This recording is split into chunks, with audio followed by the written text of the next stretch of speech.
Hey boys and girls, it's Miss Hernandez, and today I wanted to talk to you because it's our last week of art during our distant learning.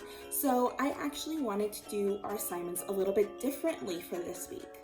For this week, I'm going to be presenting 3 different assignments, and you get to choose which one you want to work on.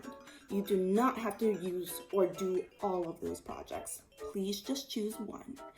And what you're going to do is you can use any materials you have, anything that you like, and really give it your own spin. Use your favorite clothes or materials or toys or paints. Use whatever that makes you really happy. Let's get started. Option number 1. This activity is called My Favorite Things. So basically, you're going to go around the house and search for your favorite toys, your favorite activities, your favorite games, your favorite clothes, your favorite foods, anything that you really love. This art activity is inspired by a photographer named Gabriel Galimberti, and he, using his camera, went around the world and took pictures of kids surrounded by their favorite things. When he was preparing for the photo shoot, he made sure to neatly organize the toys on the floor around the children. This made it easier for viewers who saw these photos to clearly understand what these children's favorite things were. Sometimes the toys were shared with other siblings.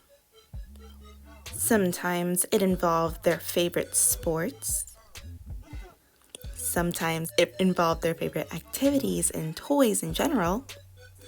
Or maybe they were wearing their favorite clothes in their favorite room. It's time for the fun part. Look around your home and try to find all your favorite things.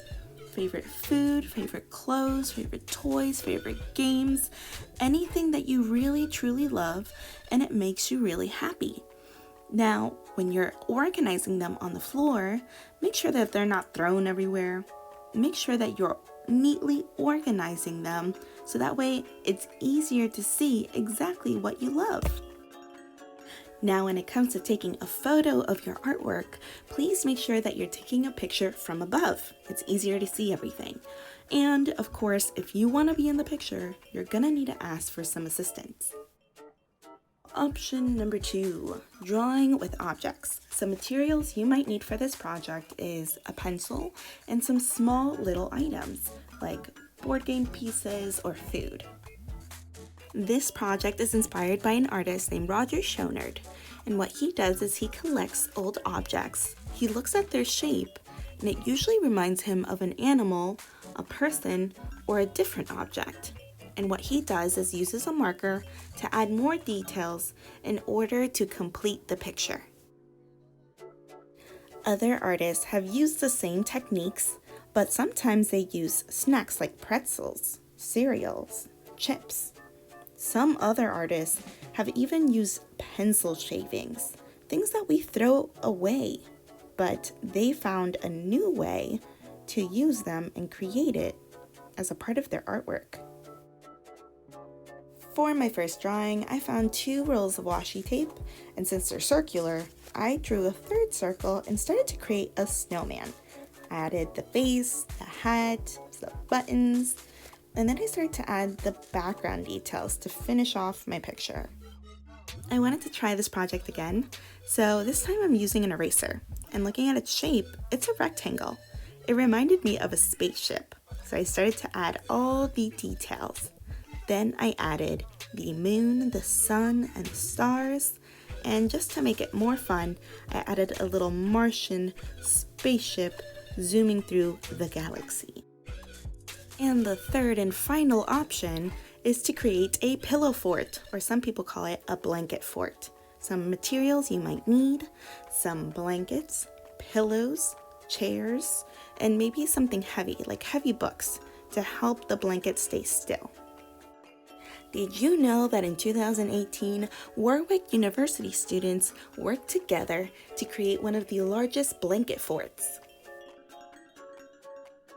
Working together, they were able to collect about 12,900 blankets, and they donated it all to the homeless. If you're doing this project, I am not expecting you to make the largest pillow fort or blanket fort in the world. We are using larger materials, so it is going to be considered a large sculpture. Creating a blanket fort can be very beneficial. Sometimes we feel like we need a new space to feel comfortable and relaxed, and a blanket fort can do just the trick. With the help of an adult or an older sibling, you're going to be using about 4 chairs and put them on the sides. Place pillows and blankets on the floor. Grab a different blanket and put it on top of the chairs. And if you have something heavy like books, put them on top of the blanket so it doesn't move. When I created mine, I wanted to add a little something extra. So I got some little star lights or Christmas lights, and I connected it and added it underneath. I also added my iPad so I had something to watch. Let's review our options. Option number 1, my favorite things. You can collect all of your favorite things, arrange them on the ground neatly, and snap a picture. You do not have to be in the photo if you don't want to, but it's more fun if you are in it. Option number 2, drawing with objects. Find some small objects, place them on a piece of paper, look at its shape. What does it remind you of? Then using the marker, please add the rest of the details to finish the picture. Option number 3, build a pillow fort. Now with this project, you're probably gonna need some help from an adult or older sibling. You might need some blankets, pillows, and some chairs.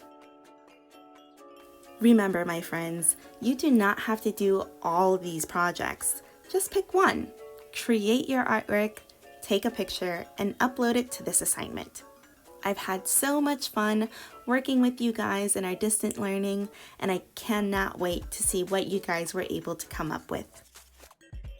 Remember, my friends, have fun and get creative.